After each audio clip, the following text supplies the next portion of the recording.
আসসালামু আলাইকুম ওয়া রাহমাতুল্লাহ।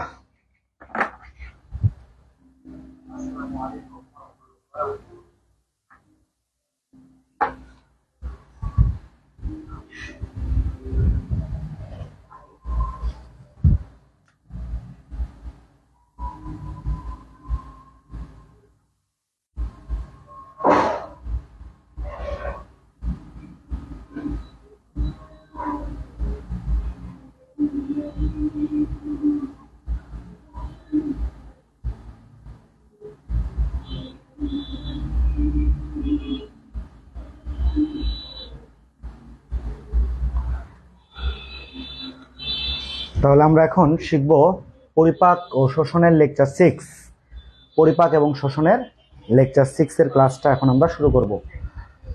আমরা একটু দেখে নিই যে আমাদের উপস্থিতির ক্ষেত্রে কি অবস্থা। ওয়ালাইকুম আসসালাম। ইয়ানুর আছো? ইয়ানুর দেখতে পারো, পাকস্থলী ধরবো, নতুন টপিক, যদি সময়ের সাথে মিলে দেখতে পারো। সাহিল্লা তানিন, ও তো নিয়মিত স্টুডেন্ট আল্লাহর রহমতে।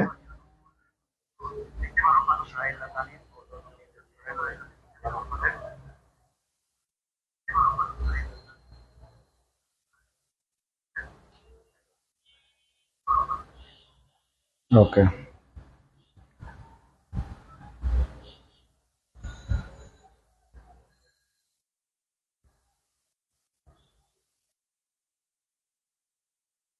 আনিস ওয়ালাইকুম আসসালাম।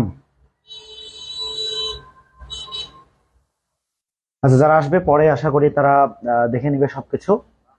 আমরা আমাদের টপিকে চলে যাই, এগুলো নিয়ে বসে থাকার দরকার নাই। আগামীকালকে শুক্রবার, যারা শহরে আছো তাদের জন্য কালকে ক্লাস শিডিউল সকাল 10টা থেকে 11টা, ফ্রি ক্লাস চলমান রয়েছে। আর যারা গ্রামে আছো তাদের জন্য তো ফ্রি ক্লাস চলতেছে অনলাইনে। হ্যাঁ,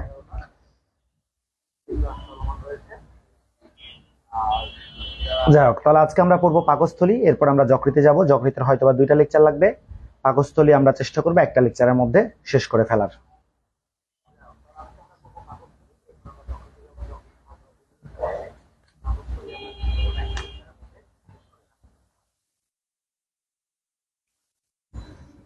আল্লাহু আকবার।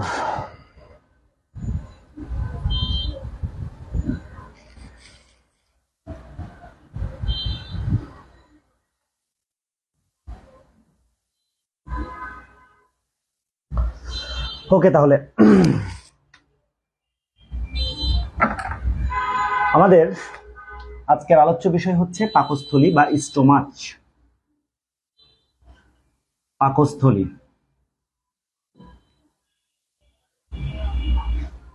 আজকের আলোচ্য বিষয় কি বলো? পাকস্থলী বা স্টোমাচ। পাকস্থলী বা স্টোমাচ, এটা হচ্ছে আজকের আলোচ্য বিষয়। জানলা লাগাই দি।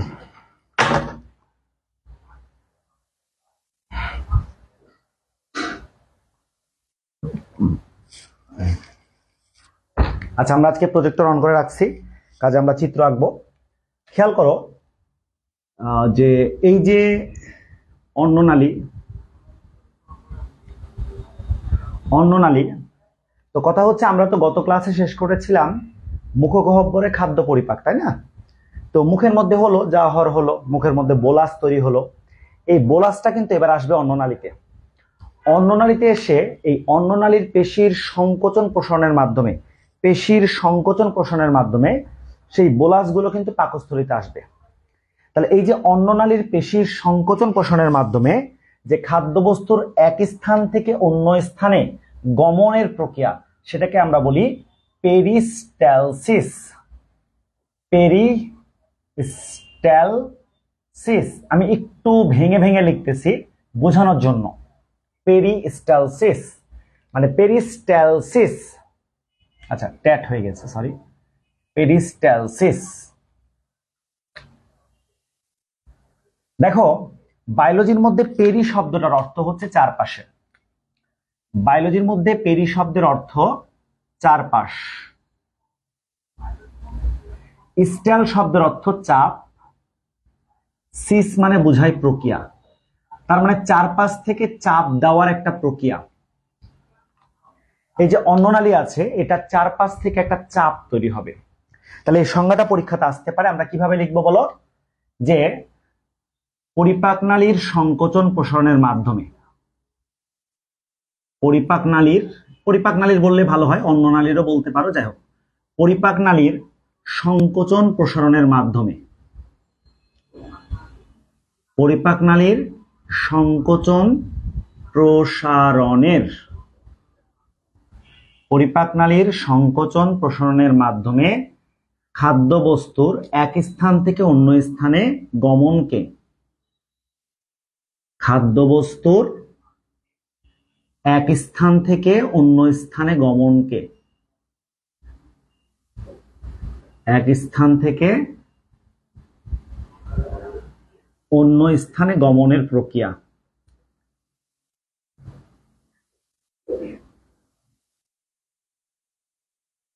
বুঝতে পেরেছো সবাই?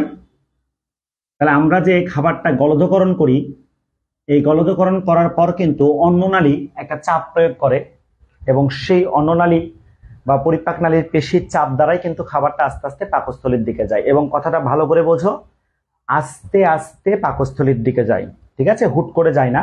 তার মানে রাগের মাথায় আমি যদি আস্ত ডিম খেয়ে ফেলি, মানে আম্মু বলছে এই খা খা, রাগের মাথায় দূর গিলে খাবো ডিম, হ্যাঁ, তো এই ডিমটা পাকস্থলীর মধ্যে যে ঠাস ঠাস করে পড়বে না। বুঝতে পেরেছো? কেন পড়বে না? তার পেছনে কিছু কারণ আছে। নাম্বার ওয়ান, এখন স্যার আমাদের অন্ননালী তো ডিমের মতো এত বড় না, বড় না। এখন ধরো যে ডিম চলে আসছে এখানে, হ্যাঁ, এখানে ডিম চলে আসছে, তখন কি হয় জানো? ধরো এই জায়গায় ডিম আছে, তখন অন্ননালী পেশি ওপর নিচ থেকে সংকুচিত প্রসারিত হয়, মানে উপর দিক থেকে সংকুচিত হয়ে এই জায়গাটা এরকম প্রসারিত হয়ে, ধরে নাও যে এটার মধ্যে এখন ডিমটা অবস্থান করতেছে, এই ডিম অবস্থান করতেছে, ঠিক আছে, এদিকে একটু। তারপর আবার যখন নিচের দিকে আসবে, ওপর থেকে তোমার সংকুচিত হবে, এই জায়গাগুলো প্রসারিত হবে, এই জায়গাগুলো প্রসারিত হবে। তার মানে আমাদের, যেমন দেখো আমার হাতের ত্বকটা খেয়াল করো, এই যে হাতের ত্বক এরকমই, কিন্তু দেখো এই যে টান দেওয়া যাচ্ছে, এই যে টান দিলে বড় হচ্ছে, এই যে টান দিলে বড় হচ্ছে। আমাদের অন্ননালীর মধ্যে এইরকম একটা কি আছে, সংকোচন প্রসারণ ক্ষমতা, বা আমাদের অন্ননালীর মধ্যে এইরকম একটা ইলাস্টিক বৈশিষ্ট্য বিদ্যমান, বা স্থিতিস্থাপকতা বৈশিষ্ট্য বিদ্যমান, ঠিক আছে। আচ্ছা, তাহলে আমরা একটা সংজ্ঞা শিখলাম মাত্র, যে পেরিস্টালসিস কাকে বলে, পেরিস্টালসিস কাকে বলে। এবার আমরা যদি আঁকার চেষ্টা করি, তাহলে এই হচ্ছে আমাদের সেই অন্ননালী, এই হচ্ছে ধরো আমাদের অন্ননালী।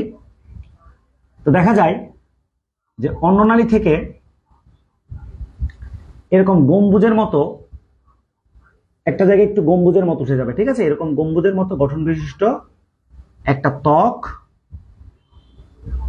তৈরি হচ্ছে, হ্যাঁ, অন্ননালী থেকে এইটা একটা তৈরি হচ্ছে। তাহলে এই জিনিসটাই কি স্যার? পাকস্থলী। কেমন? আমরা পাকস্থলী আঁকলাম আপাতত। তাহলে আজকে আমাদের আলোচ্য বিষয় হচ্ছে পাকস্থলী। আজকের আমাদের আলোচ্য বিষয় হচ্ছে পাকস্থলী। তাহলে প্রথম পয়েন্টে আমরা যাই, যে স্যার পাকস্থলীর সংজ্ঞাটা কি করব। সবাই মনোযোগ দিয়ে শিখো। আসলে প্রতি ক্লাসে বলাটাও কেমন লাগে, তারপরেও বলতেছি, বেস্ট, নিঃসন্দেহে বেস্ট একটা লেকচার পেতে যাচ্ছ পাকস্থলীর উপরে। তাহলে সংজ্ঞা আমরা দিচ্ছি, দেখো, যে মানব দেহের উদর গহ্বরে, ঠিক আছে, পাকস্থলীর অবস্থান কোথায়? মানব দেহের উদর গহ্বরে, মানব দেহের উদর গহ্বরে, উদর গহ্বরে। তো স্যার উদর গহ্বর কোনটা? এই যে আমার বুক, ইটস কল্ড বক্ষ গহ্বর, thoracic ক্যাভিটি। আর এই যে পেট, পেট যেটা আছে এটাকে আমরা বলি উদর। যেমন ধরো আমাদের যে আমাশয় হয় পেট, তল পেটের কারণে ক্ষুদ্রান্ত, তাহলে ওটাকে আমরা কি বলছি? উদারময় আমাশয়, উদারময় বাংলাতে উদর। তাহলে মানব দেহের উদর গহ্বরে, নট বক্ষ গহ্বরে, ডায়াফ্রামের নিচে, ডায়াফ্রাম, যেহেতু তোমরা সবাই ফুল সিলেবাস পড়েছো, তোমাদেরকে ডায়াফ্রাম বোঝানোর দরকার নাই। তারপর ডায়াফ্রামকে আমরা বাংলাতে কি বলি? মধ্যচ্ছদা। ডায়াফ্রাম মূলত আমাদের শ্বসনের বা শ্বসনতন্ত্রের প্রধান পেশি। তাহলে মানব দেহের উদর গহ্বরে, ডায়াফ্রামের নিচে, অন্ননালীর পেছনে অবস্থিত, অন্ননালীর পেছনে বা অন্ননালীর নিচে অবস্থিত, পেছনেও বলতে পারি নিচেও বলতে পারি, কেমন? অন্ননালীর নিচে অবস্থিত বৃহদাকার থলির মতো অংশকেই পাকস্থলী বলে। বৃহদাকার থলির মতো অংশকেই পাকস্থলী বলে।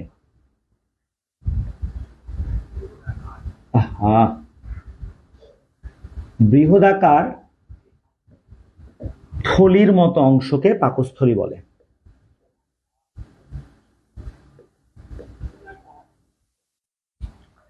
মানবদেহের উদরগহ্বরে ডায়াফ্রামের নিচে, ঠিক আছে, অন্ননালীর নিচে, বা অন্ননালীর এই জায়গায় যেহেতু এক জায়গায় নিচে দিয়েছে, আমরা এখানে পেছনেও দিতে পারি, তোমরা কাটাকাটির দরকার নাই, যেটা লিখেছো ওটাও রাইট। তাহলে অন্ননালীর পেছনে অবস্থিত বৃহদাকার থলির মতো অংশকে, বৃহদাকার থলির ন্যায় বা থলির মতো অংশকে আমরা পাকস্থলী বলবো। ওকে, আচ্ছা, তাহলে পাকস্থলীর সম্মুখ ভাগ, এর সম্মুখ ভাগ কার সাথে যুক্ত থাকে বলো? পাকস্থলীর সম্মুখ ভাগ, পাকস্থলীর সম্মুখ ভাগ কার সাথে যুক্ত থাকে? অন্ননালীর সাথে। পাকস্থলীর সম্মুখ ভাগ অন্ননালীর সাথে যুক্ত থাকে এবং পাকস্থলীর পশ্চাৎ ভাগ, পাকস্থলীর পশ্চাৎ ভাগ ডিউডেনামের সাথে, ক্ষুদ্রান্তের ডিওডেনামের সাথে যুক্ত থাকে। মনে থাকবে, পাকস্থলীর সম্মুখ ভাগ অন্ননালীর সাথে এবং পশ্চাৎ ভাগ ডিউডেনামের সাথে যুক্ত থাকে। তাহলে দেখো আমাদের চিত্রটা খেয়াল করো, এই যে ইউ আকৃতির যে গঠনটা আমরা দেখছি, ইটস কল্ড ডিউডেনাম। এটার নাম হচ্ছে ডিউডেনাম। আর উপরের এই নালীটার নাম কি বলো? অন্ননালী, ইসোফেগাস বা অন্ননালী, যার দৈর্ঘ্যটা হচ্ছে কত? 25 সেন্টিমিটার। ওকে, আশা করি এতটুকু তথ্য তোমাদের মোটামুটি মনে থাকবে। এবার পাকস্থলী, যখন আমরা পাকস্থলী পড়ছি, ভালো করে থেমে বলতেছি, মনোযোগ দাও, মনোযোগ দাও, মনোযোগ দাও।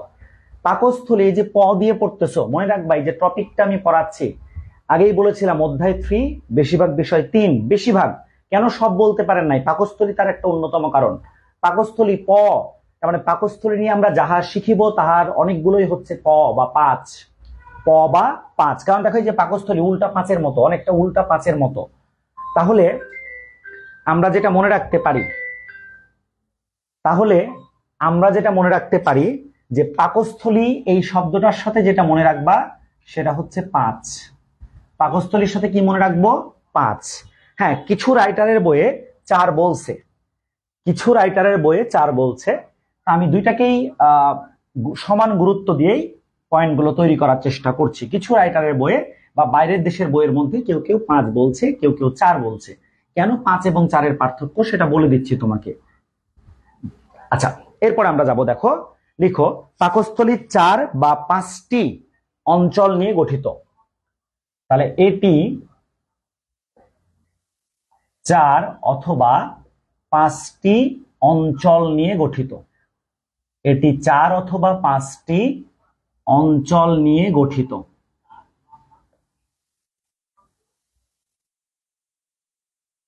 এটি 4 অথবা 5টি অঞ্চল নিয়ে গঠিত। আচ্ছা, অঞ্চলের বিষয়টা গেল, আমরা চিত্র আঁকবো বা দেখাবো সবগুলো, টেনশন করিও না। এবার যাই আকৃতি। পাকস্থলীর আকৃতি একটু আগে বলে দিলাম অলরেডি, যে পাকস্থলী হচ্ছে চ্যাপ্টা বাঁকানো থলি, বা বাংলা 5 অক্ষরের মতো। চ্যাপ্টা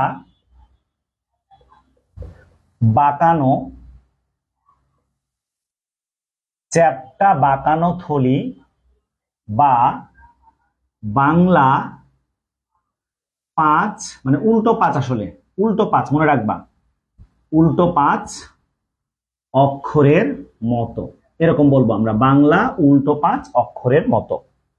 আচ্ছা, আমাদের আকৃতি বলা হলো। আকৃতির পরে আমরা যদি আয়তন চিন্তা করি, আয়তন, পাকস্থলীর আয়তন, পাকস্থলীর আয়তন মনে রাখবা যে পাকস্থলীর দৈর্ঘ্যটা হচ্ছে, কেউ কেউ বলছে যে 25, কেউ বলছে 30.5 বা 31। তাহলে পাকস্থলীর দৈর্ঘ্যটা হচ্ছে, দুইটা মান বলা যায়, যে 25 সেন্টিমিটার অথবা 30.5 সেন্টিমিটার, মানে 25 থেকে 30 এরকম বললে ভালো হয়। আচ্ছা, এটা হচ্ছে দৈর্ঘ্য। আর পাকস্থলীর প্রস্থ কত স্যার? পাকস্থলীর প্রস্থ হচ্ছে 15.5 বা 15.2। তাহলে পাকস্থলীর প্রস্থ হচ্ছে 15.5 অথবা কেউ কেউ বলছে 15.2 সেন্টিমিটার। দেখো, এগুলো নিয়ে কনফিউশন বোধ করবে না, একটা তুমি জাস্ট মনে রাখো, এত সেফলি এটা বলা যায় না। আচ্ছা, আয়তন শেষ। এবার আমরা একটা পয়েন্ট তৈরি করব, যেটা হচ্ছে ধারণ ক্ষমতা। ধারণ ক্ষমতা চাইলেই আমরা আসলে অনেক বেশি পরিমাণে চাইলেই খেতে পারি না। ধারণ ক্ষমতা। আচ্ছা, এখন কথা হচ্ছে যে স্যার আপনি 25 সেন্টিমিটার বা কিছু বললেন। দেখো, একটা ছোট বাচ্চা হওয়ার সময় তো অনেক বড় থাকে না যে তার পাকস্থলী এত বড় থাকবে। অবশ্যই তখন তার পাকস্থলীর আয়তনটা কম থাকে। কারণ তাকে আমরা কেন ধরি না? কারণ এখানে প্রাপ্তবয়স্ক ধরা হয়। প্রাপ্তবয়স্ক যে কোনো জিনিসের যখন আমরা মান নির্ণয় করব, যে কোনো জিনিসের যখন একটা আমরা ধ্রুবক মান রাখবো, তখন মনে রাখবে এটা করা হয় প্রাপ্তবয়স্কদের ক্ষেত্রে। প্রাপ্তবয়স্ক। তাহলে আমরা মনে রাখি যে নবজাতক শিশুর পাকস্থলীর ধারণ ক্ষমতা। তাহলে প্রথম পয়েন্টটা খেয়াল করো, নবজাতক মাত্র মায়ের পেট থেকে বের হলো, ধরো এই নবজাতক শিশুর পাকস্থলীর ধারণ ক্ষমতা। নবজাতক শিশুর পাকস্থলীর ধারণ ক্ষমতা হচ্ছে 30 ml। 30 ml, 30 ml, বা আমরা বলতে পারি 1 আউন্স। নবজাতক শিশুর পাকস্থলীর ধারণ ক্ষমতা 30 ml বা 1 আউন্স। আচ্ছা, যখন আমরা বয়ঃসন্ধিকাল বয়সে প্রবেশ করি, যখন আমরা বয়ঃসন্ধিকাল বয়সে প্রবেশ করি, তখন কিন্তু এই পাকস্থলীর ধারণ ক্ষমতাটা বেড়ে যায়। বয়ঃসন্ধিকালীন বয়সে আমাদের পাকস্থলীর ধারণ ক্ষমতা থাকে 1 লিটার। বয়ঃসন্ধিকালে আমাদের পাকস্থলীর ধারণ ক্ষমতা থাকে 1 লিটার। মনে থাকবে, বয়ঃসন্ধিকালে আমাদের পাকস্থলীর ধারণ ক্ষমতা থাকে 1 লিটার। আর প্রাপ্তবয়স্ক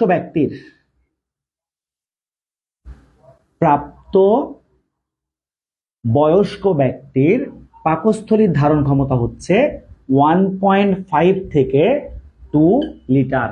1.5 থেকে 2 লিটার। 1.5 থেকে 2 লিটার। মনে থাকবে?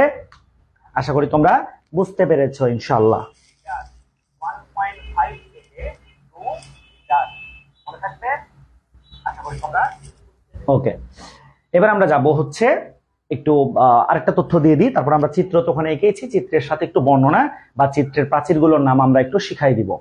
আচ্ছা, মনে রাখবা যে পাকস্থলীতে 2 থেকে 6 ঘন্টা খাবার জমা থাকে। তার মানে এটি 2 থেকে 6 ঘন্টা খাবার জমা রাখে। এটি পাকস্থলী 2 থেকে 6 ঘন্টা খাবার 2 থেকে 6 ঘন্টা খাবার জমা রাখে। পাকস্থলী 2 থেকে 6 ঘন্টা খাবার জমা রাখে। একটু নোট করে নাও, আমি একটু পানি খেয়ে নিই, নোট করে নাও, ঠিক আছে? নোট কিন্তু করবা, অবশ্যই নোট করো।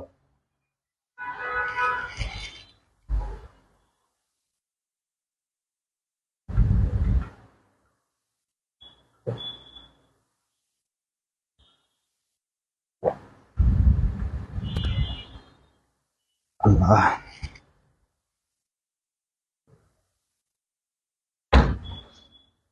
ওকে, রুমের দরজা জানালা লাগাই দিয়ে নিচ্ছি তো সাউন্ডের জন্য। এখন মনে করো একটু গরম হয়ে যাচ্ছে রুম। আর আজকে অফলাইনে ক্লাস নিতে যে একটা হিউজ গরমের মধ্যে পড়ছিলাম। যদি কেউ থেকে থাকো অফলাইন ক্লাসে, আসলে তোমরাও দেখেছো, আমিও সে অবস্থা, মানে আমার নিজের কাছে বেশি অস্বস্তি লাগছে। তো তোমাদের ব্যাচটা তো গোছাতে পারে নাই আজকে। সেকেন্ড ইয়ার বলবো না, আসলে ওল্ড ফার্স্ট ইয়ারকে নাস্তা করাইলাম। নাস্তা বলতে আইসক্রিম খাওয়াইছি। তোমাদেরও ইনশাল্লাহ হয়ে যাবে। আচ্ছা, এখন আসি যে পাকস্থলীর অংশগুলো। হ্যাঁ, এখন আমরা যেটা পড়বো, যে আমি বললাম যে পাকস্থলী মানে 5, তাহলে পাকস্থলীর 5টি অংশ ভালো করে বুঝো। পাকস্থলীর 5টি অংশ। তাহলে দেখো, সবার প্রথমে পাকস্থলীর উপরে কি থাকে? আমাদের কিন্তু হৃৎপিণ্ড থাকে। এবং এই হৃৎপিণ্ডের কিওয়ার্ডসটা কি বায়োলজিতে বলো তো? কার্ডিয়া। কার্ডিয়া মানে হৃৎপিণ্ড। তাহলে মনে রাখবা যে পাকস্থলীর একদম যেখান থেকে পাকস্থলী শুরু হচ্ছে, এই স্থানটার নাম হচ্ছে কার্ডিয়া। যেখান থেকে পাকস্থলী শুরু হচ্ছে সেই স্থানটার নাম কি বলো? কার্ডিয়া। এটার নাম হচ্ছে কার্ডিয়া। ওকে, তাহলে একটা পয়েন্ট পেলাম, কার্ডিয়া। 2 নম্বরে মনে রাখো যে এই যে গম্বুজের মতো, এই যে গম্বুজের মতো পাকস্থলীর মধ্যে এই যে গম্বুজের মতো, একটু ডিপ করে দিলাম লাল কালার দিয়ে, দেখো পাকস্থলীর মধ্যে এই যে গম্বুজের মতো যে অঞ্চলটা আমরা দেখছি, এটার নাম হচ্ছে ফান্ডাস। ফান্ডাস, নট হান্ডাস বা খান্ডাস, হ্যাঁ, এটার নাম হচ্ছে ফান্ডাস। ফান্ডাস। তাহলে একটা পেলা কার্ডিয়া আর একটা পেলা কি বলো, ফান্ডাস। তারপরে তুমি খেয়াল করে দেখো এই যে এই পাশের যে বাঁকটা এটা কিন্তু বড়, এই পাশের বাঁকটা কি ছোট। আমরা আরো 2টা পয়েন্ট পেয়ে গেলাম, যে এইটাকে আমরা বলবো বড় বাঁক, বড় বাঁক, বড় বাঁক, আর এই পাশেরটাকে আমরা বলবো ছোট বাঁক, বড় বাঁক এবং ছোট বাঁক। আচ্ছা, যে জায়গায় পাকস্থলী শেষ হয়েছে, যে জায়গায় পাকস্থলী শেষ হয়েছে ধরো এটার নাম হচ্ছে পাইলোরাস, এটার নাম হচ্ছে পাইলোরাস, পাইলোরাস, এটার নাম হচ্ছে পাইলোরাস। তো ওই যে যারা বলে যে 4টা অংশ, তারা কি কি বলে দেখো, কার্ডিয়া, ফান্ডাস, আর বড় আর ছোট বাঁক না বলে বলে দেহ, পুরোটাকে বলে দেহ, তারপরে বলে পাইলোরাস। আশা করি বুঝতে পেরেছো। তাহলে পাকস্থলী মানে 5, আমি কিন্তু 5 দিয়ে বুঝালাম। তাহলে এখন কিন্তু আমরা শিখে ফেলতে পারি যে এই যে নামগুলো আমি তোমাদেরকে পড়ালাম, সেই নামগুলোর একটু একটু করে আমরা এক লাইন করে অংশগুলো সম্পর্কে জানতে পারি। তাহলে আমরা লিখে ফেলি পাকস্থলীর 5টি অঞ্চল।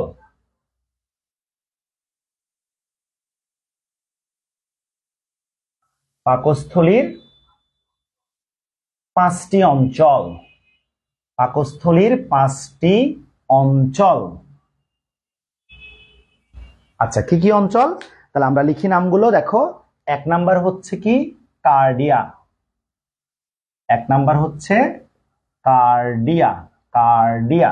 আচ্ছা, কার্ডিয়া সম্পর্কে আমরা কি লিখতে পারি বলো, পাকস্থলীর যে অংশ অন্ননালীর সাথে যুক্ত থাকে, পাকস্থলীর যে অংশ অন্ননালীর সাথে যুক্ত থাকে। তাহলে কার্ডিয়া সম্পর্কে আমরা লিখে দিচ্ছি, দেখো পাকস্থলীর যে অংশ অন্ননালীর সাথে যুক্ত থাকে। তুমি চিত্র দেখে বুঝে নাও, পাকস্থলীর যে অংশ অন্ননালীর সাথে যুক্ত থাকে,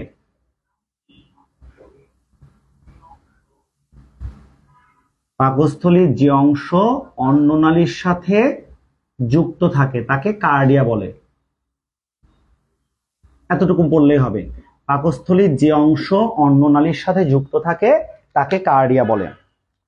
2 নম্বরে আমরা যে পয়েন্টটা পাবো সেটা হচ্ছে কি বলো, ফান্ডাস। ফান্ডাস, 2 নম্বর পয়েন্টটা হচ্ছে ফান্ডাস। তাহলে ফান্ডাস সম্পর্কে আমরা কি মনে রাখবো, দেখো যে কার্ডিয়ার বাম পাশে বায়ুপূর্ণ গম্বুজাকার অংশকে ফান্ডাস বলে। পাকস্থলীর কার্ডিয়ার, পাকস্থলীর কার্ডিয়ার কোন পাশে, বাম পাশে, পাকস্থলীর কার্ডিয়ার বাম পাশে বায়ুপূর্ণ গম্বুজাকার অংশ বা অঞ্চল, বায়ুপূর্ণ গম্বুজাকার, গম্বুজাকার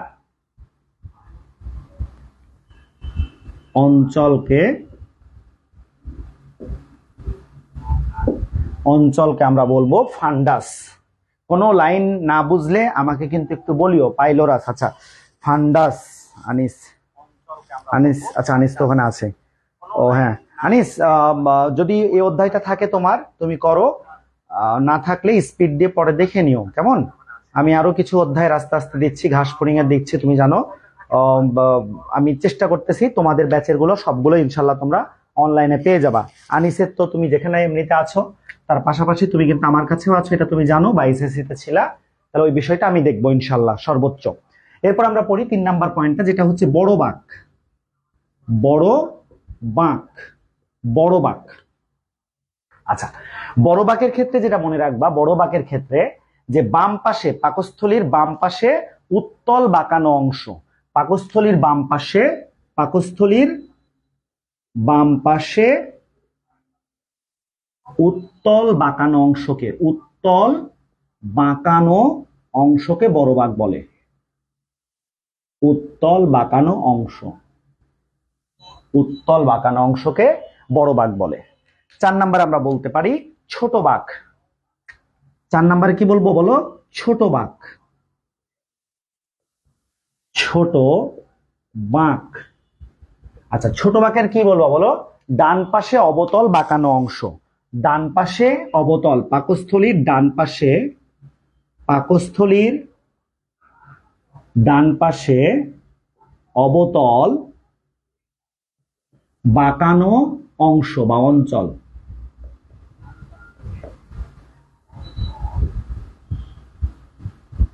ওকে, লাস্টে 5 নাম্বার হচ্ছে পাইলোরাস। 5 নাম্বার পয়েন্ট কি পড়লাম? পাইলোরাস। পাইলোরাস। ওকে, পাইলোরাস মনে রাখবা যে পাকস্থলীর যে অংশ ডিউডেনামের সাথে যুক্ত থাকে, পাকস্থলীর যে অংশ, পাকস্থলীর যে অংশ ডিউডেনামের সাথে যুক্ত থাকে, পাকস্থলীর যে অংশ ডিউডেনামের সাথে, পাকস্থলীর যে অংশ ডিউডেনামের সাথে কি থাকে? যুক্ত থাকে। পাকস্থলীর যে অংশ ডিউডেনামের সাথে যুক্ত থাকে তাকে আমরা পাইলোরাস বলবো। পাকস্থলীর যে অংশ ডিউডেনামের সাথে যুক্ত থাকে তাকে আমরা পাইলোরাস বলবো। ক্লিয়ার? সবাই বুঝছো কিনা একটু জানিও।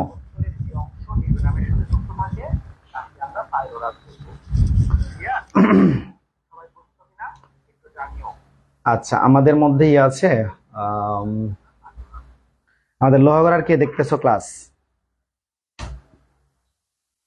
আচ্ছা, এখন আমরা যাব আমাদের পরবর্তীতে। এখন দেখো তোমার কাছে একটা প্রশ্ন, স্যার অন্ননালীর সংকোচন প্রসারণ দিয়ে আস্ত একটা ডিম আমি খেয়ে ফেললাম, কিন্তু এই ডিম তারপরেও পাকস্থলীর মধ্যে কেন ঠাস করে পড়বে না? আমি সিঁড়িটিরি বেয়ে মনে করেন স্যার বিল্ডিং এ গেলাম, তা আমি যে খাটের ওপরে কেন থাপ্পাস করে শুয়ে পড়বো না? মানে বিষয়টা এরকম আর কি। কারণ দেখো তুমি যে শুয়ে পড়বা সে জায়গায় যে তুমি ঢুকে যাবা না বা কিছু, কারণটা হচ্ছে যে এই যে পাকস্থলীর কার্ডিয়া অঞ্চলটা দেখছো এই জায়গায় কিন্তু এরকম স্প্রিং এর মতো, যেমন ফোমের মধ্যে স্প্রিং থাকে এরকম স্প্রিং এর মতো কিন্তু স্প্রিংটার থাকে। স্প্রিং এর মতো একটা গঠন থাকে যেটাকে আমরা বলি স্প্রিংটার। স্প্রিংটার, স্প্রিংটার, স্প্রিংটার। তাহলে দেখো এবার আমরা দুইটা এক্সট্রা পয়েন্ট শিখবো, একটু উপরের গুলো মুছে দিই। নিচে আমি জানি তোমরা এখনো দেখতে পাচ্ছ, তারপরেও পাকস্থলীর মধ্যে মানে অংশ কিন্তু শেষ, আসলে মূলত অংশের পড়া শেষ। এখন আমরা আসলে পাকস্থলীর মধ্যে দুইটা স্প্রিংটার পাবো স্পেশাল। তো কি কি স্প্রিংটার দেখো, এটা কোন জায়গায় স্প্রিংটারটা আমরা পেলাম? দেখো কার্ডিয়া অঞ্চলে, এই জন্য এটাকে বলা হয় কার্ডিয়াক স্প্রিংটার। এটাকে বলা হয় cardiac sphincter. Sphincter, cardiac sphincter, cardiac sphincter. আসো সেটা সম্পর্কে আমরা একটু লিখে ফেলি যে কার্ডিয়াক স্প্রিংটারটা কি। Cardiac স্প্রিংটার,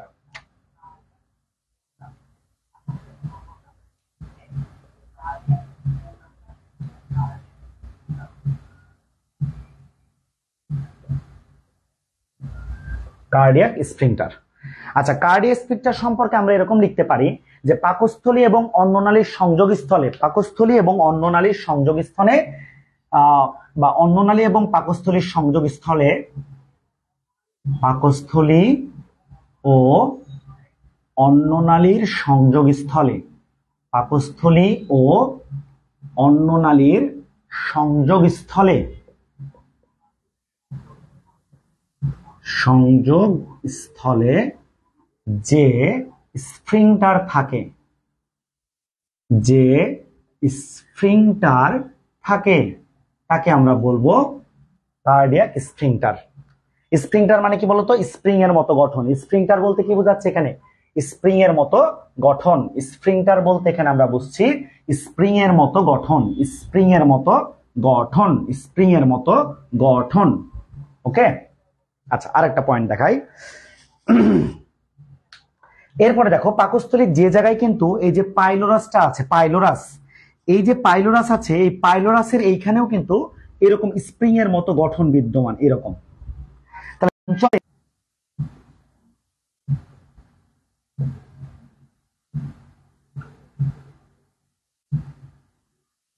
pyloric স্প্রিংটার। নেট কি ডিস্টার্ব? ওয়ালাইকুম আসসালাম রিজভি। রিজভি কেমন আছো জানিও। আচ্ছা, তাহলে দেখো পাইলোরিক স্ফিংটারের সংজ্ঞা বা কি বলবা, যে পাকস্থলী এবং ডিউডেনামের সংযোগস্থলে যে স্ফিংটার থাকে। সহজ কিন্তু এগুলো, পাকস্থলী ও ডিউডেনামের সংযোগস্থলে যে স্ফিংটার থাকে। কিন্তু আমি যেভাবে দিচ্ছি একদম তোমার খাতায় সেম ভাবে নোট করতে পারবো তোমরা। পাকস্থলী ও ডিউডেনামের, দেখো যদি ডিজিটাল বোর্ড থাকতো তাহলে হয়তো আমি সংজ্ঞাগুলো স্লাইড করে দেখাই দিতাম, কিন্তু সত্যি কথা আমি যখন লিখছি তোমার মধ্যে লেখার ফিলিংস হবে। তাহলে পাকস্থলী এবং ডিউডেনামের সংযোগস্থলে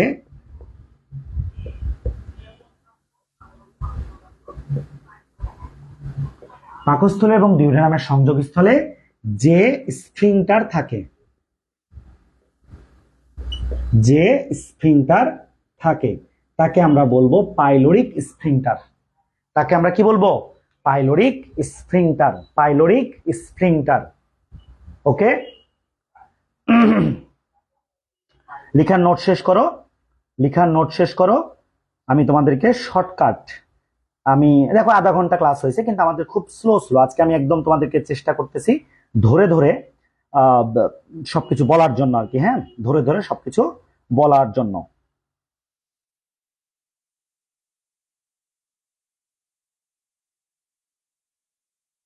আমি চেষ্টা করতেছি তোমাদের ধরে ধরে সবকিছু বলার জন্য ইনশাল্লাহ।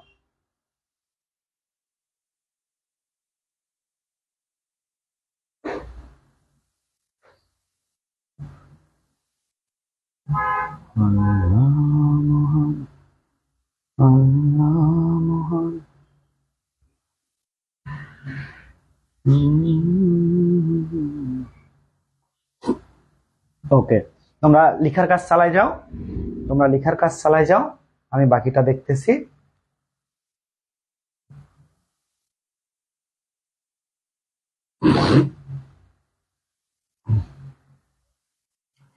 বাঁকা হয়েছে না?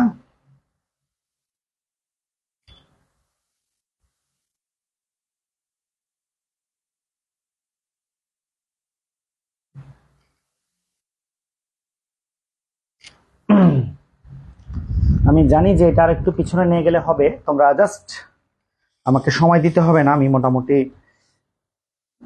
আগে থেকেই আজকে একটু প্রস্তুত রেখেছি। আহা, এটা কি নড়ে গেল নাকি ক্যামেরা?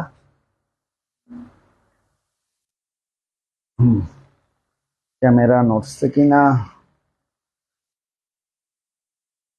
ক্যামেরা একটু উঁচু করলে আর একটু ভালো হয় মনে হয়।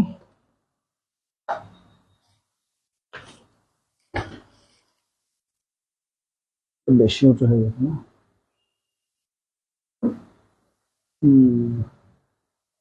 আঁকা বাঁকা হচ্ছে।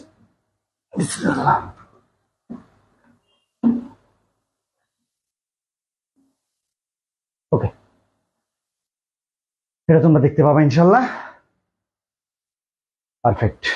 একটু উঁচু নিচু হচ্ছে, এটাতে মন খারাপ করিও না। মোবাইলও ঠিক আছে। তাহলে আমরা জাস্ট একটু 2-1 মিনিট মানুষের রিয়েল পাকস্থলীটা কেমন হয় সেটা একটু বোঝার চেষ্টা করো। ঠিক আছে, তোমরা মানুষের রিয়েল পাকস্থলীটা কেমন হয় সেটা একটু আমি তোমাদেরকে বুঝাই দিই।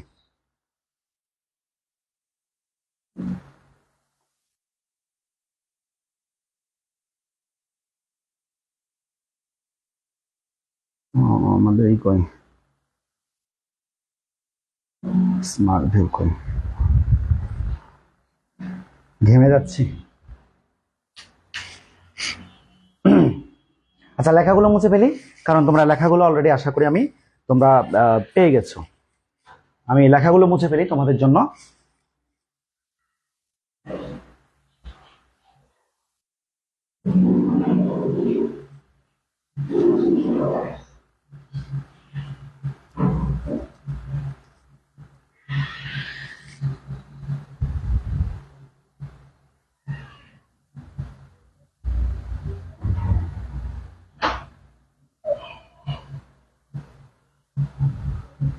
আমি পুরোটা দেখাবো না, জাস্ট রিয়েল মানুষের পাকস্থলীটা কেমন সেটা দেখে নাও তাহলেই চলবে।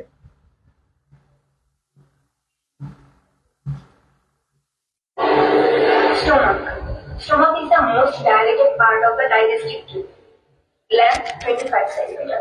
তাহলে আমাদের বডিতে আর কি কি 25 সেন্টিমিটার স্ট্রাকচার আছে? Duodenum, oesophagus, descending colon, ureter, এগুলো। এখন আসি, এটা হচ্ছে কার্ডিয়াক এন্ড আর এটা পাইলোরিক এন্ড। তারপরে এটা লেজার কার্ভেচার, এটা হচ্ছে গ্রেটার কার্ভেচার, আর এটা হচ্ছে অ্যান্টেরিয়র সুপিরিয়র সারফেস আর এটা পোস্টেরিয়র ইনফেরিয়র সারফেস। এখন আসি, এই যে কার্ডিয়াক এন্ডে হচ্ছে যে স্ফিনক্টার থাকে সেটা হচ্ছে ফিজিওলজিক্যাল স্ফিনক্টার, আর এই পাইলোরিক এন্ড এটা ধরতেই বোঝা যাচ্ছে যে এটা অনেক ঠিক। এই স্ফিনক্টার হচ্ছে অ্যানাটমিক্যাল স্ফিনক্টার, কারণ এটা আমি বাইরে থেকে বুঝতেছি যে এটা স্ফিনক্টার একটা আছে, তো এই জন্য এটা অ্যানাটমিক্যাল স্ফিনক্টার। আর এই কার্ডিয়াক এন্ডের যে স্ফিনক্টার এটা দেখা যাচ্ছে না, তো এই জন্য এটা ফিজিওলজিক্যাল স্ফিনক্টার। এমনিতে স্ফিনক্টারের কাজ হচ্ছে prevents the regurgitation of the food. এখন আসি এই আশা করি আমরা এতটুকু ধরতে পেরেছি সবাই। পরবর্তী পার্টে যাচ্ছি, আমরা আবার প্রয়োজনে আবার অন করবো, ঠিক আছে? আমরা প্রয়োজনে আবার অন করবো। আমরা পরবর্তী পার্টে যাচ্ছি।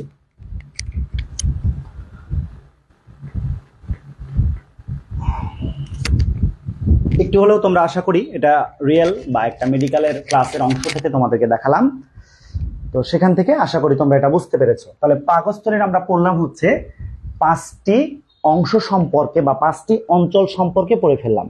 এখন তোমরা জানো কি না যে পাকস্থলীর কিন্তু পেশি যেগুলো আছে, মানে পেশি বলতে আসলে বলতে পারি যে পাকস্থলীর প্রাচীর। তাহলে এখনকার পয়েন্টটা দেখো যে পাকস্থলীর কিন্তু প্রাচীরও 5 স্তর বিশিষ্ট। পাকস্থলীর প্রাচীর, আমি পাকস্থলী আর লিখলাম না, পাকস্থলীর প্রাচীরও কিন্তু 5 স্তর বিশিষ্ট। পাকস্থলীর প্রাচীরটাও 5 স্তর বিশিষ্ট, 5 স্তর বিশিষ্ট। তাহলে আমরা একটু খেয়াল করি যে এই 5 স্তর বিশিষ্ট প্রাচীরটাকে আমরা কিভাবে বর্ণনা করব বা কিভাবে আঁকবো। কালি আর একটা পাইছি, চেষ্টা করি, 5টা কালি হলে আরো ভালো হইতো। আমরা একটু চেষ্টা করি যে কিভাবে আঁকবো। দেখো, তাহলে পাকস্থলীর আমি বিষয়টা কিভাবে দেখাচ্ছি তোমরা খেয়াল করো যে এই যে আমরা পাকস্থলীটা আঁকছিলাম, এই যে আমরা পাকস্থলীটা ধরো আঁকছিলাম, এই যে পাকস্থলীটা আমরা আঁকলাম, সেই পাকস্থলীকে ধরো আমরা যদি কোনো একটা জায়গাকে কি করি, এরকম করে তার প্রস্থচ্ছেদ করি, তারপরে সেই জায়গা থেকে কিছু একটা অংশ নিয়ে যদি আমরা দেখার চেষ্টা করি, তাহলে যে গঠনটা পাবো, বুঝতে পেরেছো? লাল কালার দিয়ে যে বিষয়টা বুঝালাম, মনে করো এই অংশটুকু নিয়ে আমরা এখন তার গঠনটা দেখতে যাচ্ছি যে পাকস্থলীর যে এই যে প্রাচীর, এই প্রাচীরটা দেখতে কেমন। ঠিক আছে সবার? তাহলে আমরা এখন দেখব যে পাকস্থলীর প্রাচীরটা দেখতে কেমন। আমি যেহেতু আরেকটা ফোন থেকে দেখালাম, এই জন্য তোমাদের ক্লাসের অবস্থাটা একটু অবশ্য দেখা হয়নি, আশা করি দেখতে পাচ্ছ। Net disturb? এখনো কি net disturb? Waiting for signal, কি বলো? নেট ডিস্টার্ব কেন হলো? নেট ঠিক আছে না? ঠিক তো আছে মনে হয়। দাও আমি দেখতেছি নেট ডিস্টার্ব কিনা, আমি দেখতেছি। আসলে ওয়াইফাই চলে গেছে, কিন্তু আমি তো ডাটা নিয়েছি, 2টা ফোনেই ডাটা নিয়েছি। আচ্ছা এখন ঠিক আছে। আচ্ছা মাঝখানে মনে হয় তাহলে ডিস্টার্ব করছিল নাকি, একটু জানিও। ওকে, তাহলে পাকস্থলীর যে 5টা স্তর, বিশ্বাস করো এই ক্লাসগুলো করাই না। এই ক্লাসগুলো আমি অনেক দেখেছি বা তোমরাও দেখবা, অল্প কিছু টিচার ছাড়া এই ক্লাসগুলো করাই না, কিন্তু এটা আমাদের জন্য খুব জরুরি বিষয়। আমাদের 2 রাইটারের বইয়ে, সকল রাইটারের বইয়ে কিন্তু এই পার্টটা আছে। তাহলে আমি একটু তোমাদেরকে এঁকে দেখাচ্ছি। দেখো যে পাকস্থলীর এই যে 5টি স্তর, তার মধ্যে মনে করো সবার বাইরে একটা কোষীয় স্তর আছে, সবার বাইরে। আমি এদিক থেকে দেখাই, ধরো এই যে কালো কালিতে যেটা আঁকলাম, ধরো এটা একটা স্তর। তো স্তর আমি কখন বলবো? যার মধ্যে কোষ থাকবে। তাহলে সবার বাইরে মনে করো একটা কোষীয় স্তর আছে, সবার বাইরে। তো স্তরটাকে আমরা কিভাবে আঁকতে পারি? যে আঁকলাম, জাস্ট কলম দিয়ে তোমরা বা পেন্সিল দিয়ে একটু ডাবল রাইটিং করতেও পারো, একটা রাইটিং করতে পারো। এরপরে এর সাথে তোমার একটু এই ধরনের কোষ দিয়ে দিবা, তাহলে হয়ে গেল একটা কোষীয় স্তর। তাহলে এই যে পাকস্থলীর সবার বাইরে, পাকস্থলীর সবার বাইরে আমরা যে কালো কালার দিয়ে যে কোষীয় স্তরটা আঁকলাম, কালো কালার দিয়ে যে কোষীয় স্তরটা আঁকলাম, এই সবার বাইরের স্তরটার নাম, পাকস্থলীর এই সবার বাইরের স্তরটার নাম হচ্ছে সেরোসা। সেরোসা। আমি বাইরের দিক থেকে ভেতরের দিকে যাচ্ছি, মনে থাকবে? তাহলে পাকস্থলীর সবার বাইরে, সর্ববহিস্থ যে স্তরটা থাকবে তার নাম সেরোসা। তাহলে এগুলো যদি একটা কোষ হয় তাহলে প্রত্যেকটা কোষের মধ্যে আবার কি আছে বলো? প্রত্যেকটা কোষের মধ্যে কিন্তু নিউক্লিয়াস আছে, কারণ অবশ্যই এগুলো আদি কোষ না, প্রকৃত কোষ। তাহলে পাকস্থলীর সবার বাইরের যে স্তরটা আছে তার নাম হচ্ছে সেরোসা। একটা গেল। 2 নাম্বার, এই সেরোসার পর কিন্তু তোমার দুই ধরনের মানে তোমার স্তর আছে। কতগুলো ধরে নাও, আমি লাল কালি দিয়ে বলি। কতগুলো আমরা দেখবো এরকম করে দেখা যাচ্ছে ছোট ছোট, ধরো কতগুলো ক্ষুদ্র ক্ষুদ্র পেশি দিয়ে মনে করো একটা স্তর গড়ে উঠেছে। এই ধরনের ক্ষুদ্র ক্ষুদ্র, নট কোষ, ধরো এগুলো পেশি টাইপের ক্ষুদ্র ক্ষুদ্র, লাল কালার। আশা করি তোমরা বুঝতে পারছো, এবং আঁকাও যে খুব একটা কঠিন না, এটা তোমরা ধরতেও পেরেছো। এটা যে একটা অঞ্চল, এই জন্য আমি সেটার এ পাশে একটা বর্ডার দিলাম জাস্ট লাল। তাহলে এটা হচ্ছে একটা স্তর, এবং তার পাশেই কিন্তু মনে করো হালকা হালকা একটু বৃত্ত টাইপের বলা যায়, এটা দিয়ে দেখাই, কালো দিয়ে দেখাচ্ছি। ধরো হালকা একটু এরকম বৃত্ত টাইপের আরো একটা স্তর থাকে, হালকা একটু এরকম বৃত্ত টাইপের আর একটা স্তর থাকে। আমি কালার চেঞ্জ করছি, তার মানে তোমরা বুঝতে পারছো যে দুইটা স্তরের মধ্যে আহামরি অত বেশি পার্থক্য না থাকলেও এরকম হালকা একটু বৃত্তর মতো স্তর থাকে। এই লাল এবং কালো যেহেতু এটা শেষ হয়ে গেল, ধরো আমরা এখানে আবার দাগটা দিয়ে দিলাম। তো এই যে লাল এবং কালো এই দুইটা স্তরকেই ভালো করে একটু খেয়াল করো। এই যে লাল এবং কালো এই দুইটা স্তরকে কিন্তু আমরা বলি পেশি স্তর। কি বলি স্যার এটাকে? পেশি স্তর। তবে এই পেশি স্তরকে আমরা দুই ভাগে ভাগ করতে পারি। একটা হচ্ছে যেটা তোমার লাল, তাহলে পেশি স্তরের মধ্যে খেয়াল করো, পেশি স্তরের মধ্যে যেটা ছিল হচ্ছে তোমার লাল, সেটা হচ্ছে অনুদৈর্ঘ্য পেশি স্তর। সেটাকে আমরা বলবো অনুদৈর্ঘ্য পেশি স্তর। আর যেটা আমি কালো কালি দিয়ে এঁকেছি সেটাকে বলবা বৃত্তাকার পেশি স্তর। এটাকে বলবা বৃত্তাকার পেশি স্তর। তাহলে মনে রাখবা যে আসলে 2 নাম্বার স্তরটা হচ্ছে পেশি স্তর, কিন্তু তার মধ্যে আবার দুই ধরনের স্তর আছে। একটাকে আমরা বলি অনুদৈর্ঘ্য পেশি স্তর, আর একটাকে আমরা বলি বৃত্তাকার পেশি স্তর। ক্লিয়ার? আচ্ছা, এরপরে আমাদের যে স্তরটা আছে তার নাম হচ্ছে সাবমিউকোসা। এরপরে যে স্তরটা আমরা পাবো, মনে করো আমি ব্লু কালার ব্যবহার করছি, তাহলে এরপরে আমরা যে স্তরটা পাবো, ধরো সেটার মধ্যে ডট ডট দিচ্ছি, তার মানে তরল। মনে করো এটার মধ্যে এরকম তরল আছে। তো তরলকে তো স্যার মিউকোসা বলতে পারতেন, সাবমিউকোসা কেন বলতেছেন? তাহলে এগুলো হচ্ছে তরল, নীল কালার দিলাম, তাহলে এগুলো তরল। কিন্তু বিষয়টা হচ্ছে এই তরলগুলোর মাঝে কিন্তু আবার কতগুলো কোষীয় অংশ আছে। তাহলে যেহেতু তারা পিওর তরল না, এই জন্য আমরা এটাকে বলবো হচ্ছে সাবমিউকোসা, মানে একদম পিওর না, সাব। তাহলে বুঝতে পারছি আমরা যে নীল কালারের এইটাকে আমরা বলবো 3 নাম্বার সাবমিউকোসা।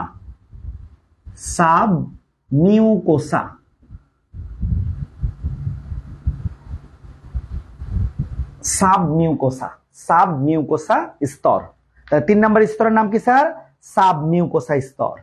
এরপরে কিছু এদের সাথেই কিন্তু মানে মাঝখানে এমন অবস্থা যে কোনো বিভেদায়ক পর্দা নাই।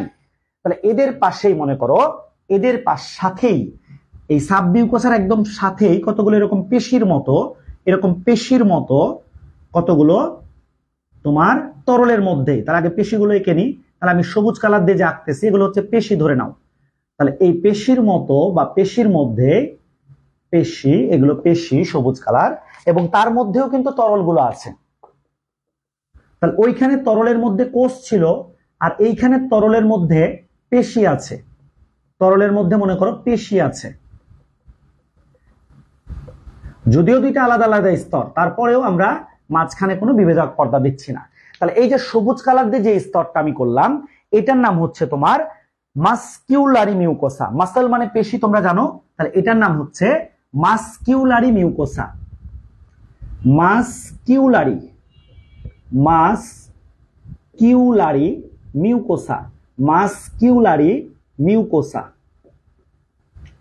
মাস্কিউলারি মিউকোসা। কেমন? তাহলে কিন্তু 4টা হয়ে গেল। লাস্ট যে অংশটা বাকি থাকলো দেখো, এবার এই যে মাস্কিউলারি মিউকোসা, এই মাস্কিউলারি মিউকোসার পরে কিন্তু গঠনটা একটু চেঞ্জ হবে। স্যার কেমন চেঞ্জ হবে? ধর আমি কালার ব্যবহার করছি এই জায়গায়, যে এর পরে দেখা যাচ্ছে যে এই গঠনটা কিছুটা এইরকম আঁকা বাঁকা টাইপের হবে, এরকম। এবং এই যে আঁকা বাঁকা টাইপের হবে, তাদের গায়ের দিকে কিন্তু তোমার অসংখ্য অসংখ্য দেখা যাচ্ছে সরল স্তম্ভকার এপিথেলিয়াল টিস্যু থাকবে। সরল স্তম্ভকার ধর এরকম টাইপের সরল স্তম্ভকার এপিথেলিয়াল টিস্যু থাকবে।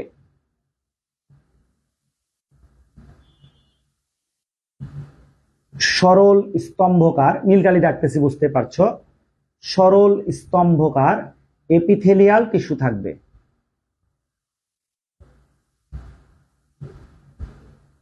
সরল স্তম্ভকার এপিথেলিয়াল টিস্যু থাকবে। তোমরা আমার চেয়ে তো সুন্দর রাখতে পারবা আশা করি। তারপরেও সরল স্তম্ভকার এপিথেলিয়াল টিস্যু থাকে। তাহলে মনে রাখবা যে এর পরের যে স্তরটা আমরা পাবো, তার আগে আমরা দেখলাম যে সরল স্তম্ভকার এপিথেলিয়াল টিস্যু থাকতেছে। এখন এই যে নীলকালি দিয়ে যে লেয়ারটা আঁকছি, এই লেয়ারের মধ্যে কিন্তু তরলও থাকে। তাহলে এই লেয়ারটা আসলে এক স্তরই নাও, ধরো এরকম দ্বিস্তরী এই। এবং তার মধ্যে কি আছে স্যার? তার মধ্যে ধরো সবুজ কালার দিয়ে দেখায়, এই তরল আছে, কিছু তরল আছে। তো মূলত এটা আসলে ওই সাবমিউকোসা এবং লাস্টের স্তরের নাম হচ্ছে মিউকোসা। এই দুইটা স্তরকে পৃথককারী দেয়াল। এটাকে আমরা বলবো যে মাস্কিউলারি মিউকোসা এবং মিউকোসা স্তরকে পৃথককারী দেওয়াল এটা। তাহলে এরপরে যে তরলগুলো আছে, এরপরে ধরো এই যে তরলগুলো আছে, তাহলে এগুলো পিওর তরল না, একদম জেনুইন তরল, জাস্ট ডট ডট দিয়েছে দেখো নীলকালি দিয়ে। তাহলে এরপরে যে পিওর তরলগুলো আছে, পিওর তরল যেগুলো আছে, এই তরলগুলো একটা স্তর গঠন করে, শুধু তরল আর কিচ্ছু নাই, শুধু তরল এখানে। তাহলে এই যে পিওর তরল আমরা যেগুলো দেখতেছি, এই পিওর তরলটার নামই হচ্ছে মিউকোসা স্তর। এই পিওর তরলের নামই হচ্ছে মিউকোসা স্তর। হয়ে গেল 5টা স্তর। তবে হ্যাঁ, এই মিউকোসা স্তরটার পরের দিকে, মিউকোসা স্তর তো হয়ে গেল, তার মানে আমরা কোথায় চলে আসছি বলো? একদম এই প্রাচীরটার ভেতরে চলে আসছি, ভেতরে। কিন্তু তোমরা তো জানো যে ভেতর থেকে স্যার কি নিঃসৃত হয়? ভেতর থেকে HCl, হাইড্রোক্লোরিক অ্যাসিড নিঃসৃত হয় পাকস্থলীর। তো এই ভেতরের দিকে কিন্তু তোমার ঠিক আগেরটার মতোই, এই জায়গাটার মতোই কিন্তু একটা এরকম আরো ক্ষুদ্র ক্ষুদ্র এরকম একটা অংশ থাকে, এরকম একটা অংশ থাকে। আমি কালার দিচ্ছি তোমাদের বোঝার জন্য, ঠিক আছে? এরকম একটা অংশ থাকে এবং এই অংশটাও 2 লেয়ার মোটামুটি। আমরা জায়গা যেহেতু আমাদের আছেই, এঁকে দিচ্ছি, সময় লাগছে কিন্তু জিনিসটা পড়াইতে, বুঝো। কিন্তু তোমাদের আশা করি বোঝা হয়ে যাবে, মানে খুব একটা প্রবলেম আমি মনে হচ্ছে না যে তোমাদের হবে। এই তাহলে এটা ওই যে একদম ভেতরের দিকের। এখন প্রশ্ন করতে পারো যে স্যার ভেতরের দিকটা এরকম খাঁজ কাটা মানে ভেতরের দিকে ঢুকে গেছে কেন? এই ভেতরের দিকটা যে ভেতরের দিকে ঢুকে গেছে মনে করো, এই যে জায়গাটা ভেতরের দিকে ঢুকে গেল, এই যে এইটা এই জায়গাগুলোর নাম হচ্ছে রোগী। রোগী না দিয়ে আমরা রুগী দিই, রুগী, মনে থাকবে? এই জায়গাটার নাম হচ্ছে রুগী। তাহলে পাকস্থলীর মিউকোসা স্তরের পরে যে গর্তযুক্ত প্রাচীর থাকে সেটাকে আমরা বলি, বা গর্তের স্থানগুলোকে, যে প্রাচীর থাকে তার মধ্যে গর্তের স্থানগুলোকে আমরা বলি হচ্ছে রুগী। তো এই রুগী ইংলিশটা কিরকম দেখো? RUGAE, RUGAE, রুগী। হ্যাঁ, আবার ওই ওষুধের রোগী এরকম চিন্তা করিও না, রুগী।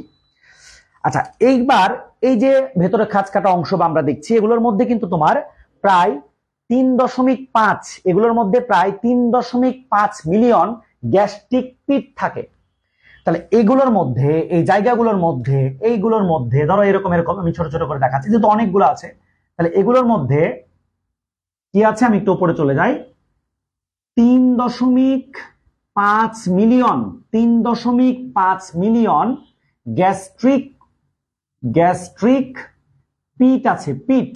এই পিট শব্দটা যারা 26 তারা তো বুঝবা না, যদি কেউ 25 থেকে থাকো, তাহলে আমরা কিন্তু কোষ প্রাচীরের ক্ষেত্রে পিট মেমব্রেন, পিট এটা শব্দটা পড়েছি।